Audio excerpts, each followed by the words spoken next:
Assalamualaikum warahmatullahi wabarakatuh. Alhamdulillahilladzi anzala as-sakinata fi qulubil mu'minin liyazdadu imanan ma'a imanihim. Asyhadu an la ilaha illallah wa asyhadu anna Muhammadan abduhu wa rasuluh. Wa ba'd. Allahumma la sahla illa ma ja'altahu sahla wa anta taj'alul hazna idza syi'ta sahla. Ikhwata iman rahimakumullah. Di antara kisah inspiratif di dalam Al-Quran adalah kisah-kisah para nabi. Dan di antara sekian banyak nabi yang dibahas oleh Al-Quran adalah kisah Nabi Hud. Dan kalau kita baca di dalam Al-Quran, ada sekian banyak ayat membahas Nabi Hud. Di antaranya dalam surat Al-A'raf kita bisa lihat dari ayat ke-65 sampai 72. Kemudian ada surat Hud, ya, berbicara tentang Nabi Hud meskipun dibahas dari ayat ke-50 sampai ke-60, dan juga ada surat Fussilat ayat 15 dan 16. Ini di antara ayat-ayat yang berbicara tentang Nabi Hud. Tentang sosok Nabi Hud, ya layaknya nabi-nabi dan rasul yang lain yang memiliki tugas untuk berdakwah kepada umatnya, maka dakwah Nabi Hud sama dengan dakwah para nabi dan rasul yang lain, yaitu dakwah tauhid, membawa dan mengajak manusia di masanya untuk menyembah Allah saja tanpa menyekutukannya. Ini termaktub di dalam surat Hud ayat ke-50 di antaranya.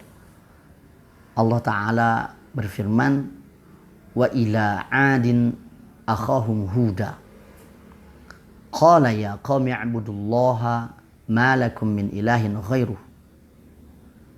in antum illa muftarun. Allah Subhanahu wa Ta'ala mengatakan, dan kepada saudara mereka dan kepada kaum Ad diutuslah saudara mereka Nabi Hud. Nabi Hud berkata kepada kaumnya, wahai kaumku, sembahlah oleh kalian Allah. Tidak ada Tuhan yang berhak disembah selain Allah. Tidaklah kalian kecuali mengatakan sesuatu yang diada-adakan. Ini dakwah Nabi Hud, yaitu dakwah tauhid. Dan ketika menyampaikan dakwah tauhid, maka mayoritas kaum Nabi Hud menolak. Hanya sedikit atau minoritas yang menerima. Dan itu dinyatakan, ya, penolakan mereka di dalam surat Hud juga ayat ke-53. Qalu ya Hudu ma ji'tana bibayyinah wa ma nahnu bitariki alihatina an qawlik wa ma nahnu laka bimu'minin.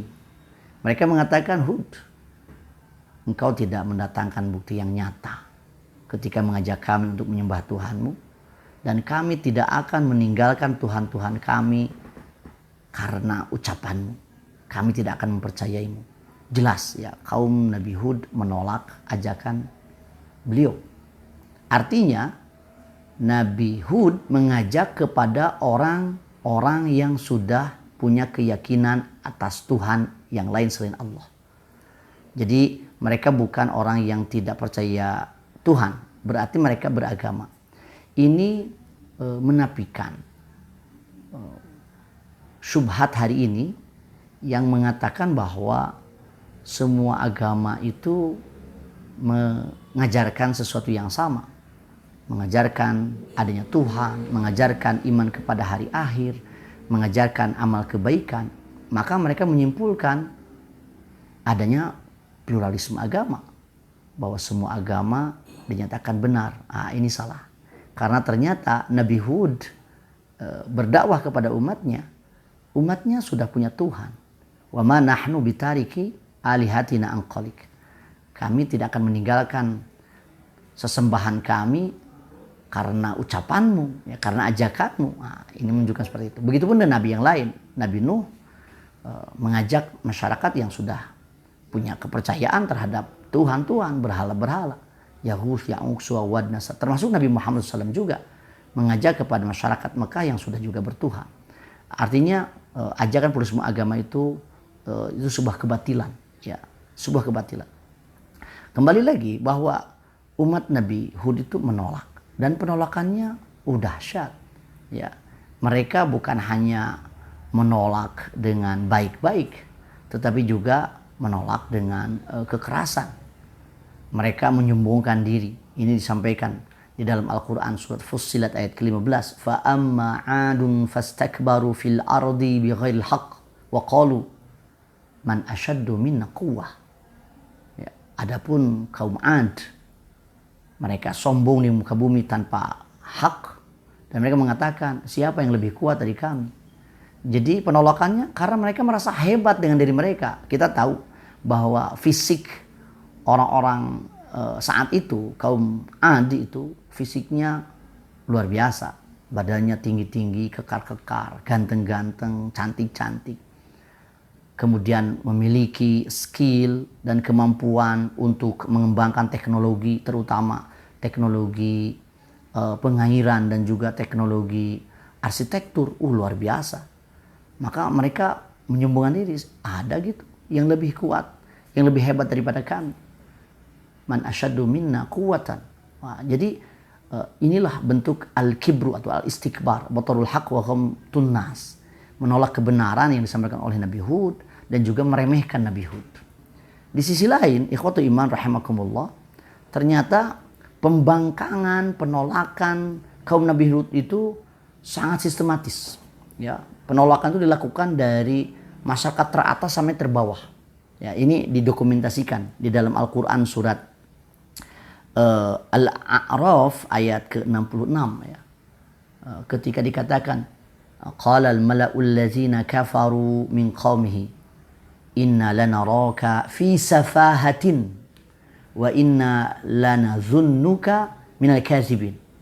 Tokoh-tokoh, pemuka-pemuka orang-orang kafir yang menolak dakwah Nabi Hud dari kaumnya tersebut, mereka mengatakan, sesungguhnya kami melihatmu wahai Hud fi safahatin, kamu ini kurang waras katanya.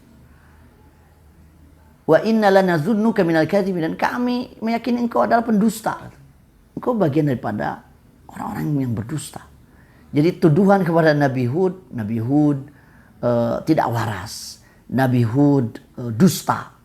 Ini kan serangan psikologis gitu terhadap dakwah Nabi Hud. Dan ini dikemukakan oleh siapa? Al-mala'ul ladzina kafaru min qaumih.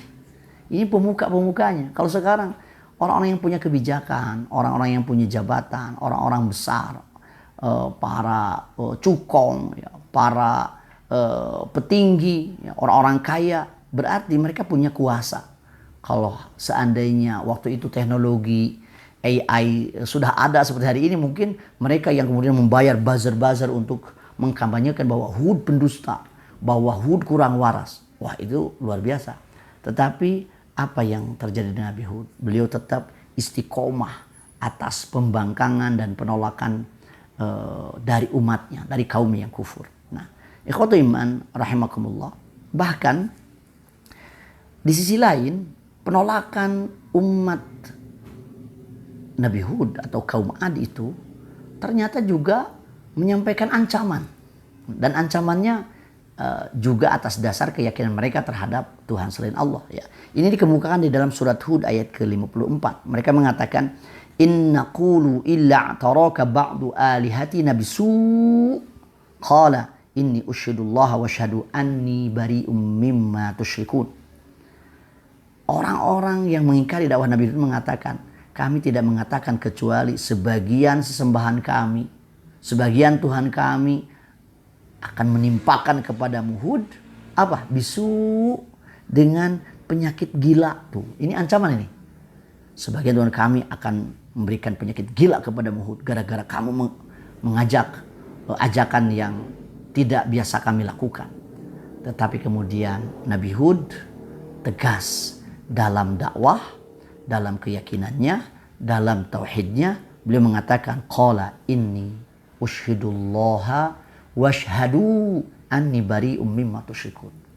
Nabi mengatakan, aku bersaksi kepada Allah Dan saksikanlah oleh kalian, sesungguhnya aku berlepas diri dari apa yang kalian sekutukan, dari apa yang kalian syirikan. Ya. Ikhwatul iman rahimakumullah, ancaman mereka tidak berhasil, tidak membuat gentar Nabi Hud. Dan selanjutnya, kalau kita coba baca surat Hud ayat ke-51, ternyata mereka juga melakukan rayuan terhadap Nabi Hud supaya Nabi Hud berhenti atas dakwahnya, atas dakwah tauhidnya. Ini disampaikan ya ketika Nabi Hud mengatakan begini, ya qaumi la as'alukum alaihi ajran in ajriya illa 'alal ladzi fatarani afala ta'qilun. Kata Nabi Hud, wahai kaumku, aku tidak meminta imbalan atas dakwahku ini kepada kalian. Tidaklah aku diberi balasan kecuali diberi balasan oleh yang menciptakan aku, yaitu Allah saja. Afala ta'qilun, apa kalian tidak berpikir? Apa kalian tidak punya akal?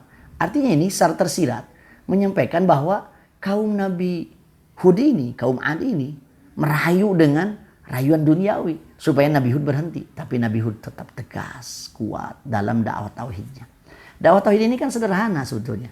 Ya qaumi ibudullaha ma lakum min ilahin ghairuh. Sembahlah oleh kalian Allah, tidak ada Tuhan yang berhak disembah kecuali Allah. Cuman itu saja. Ya.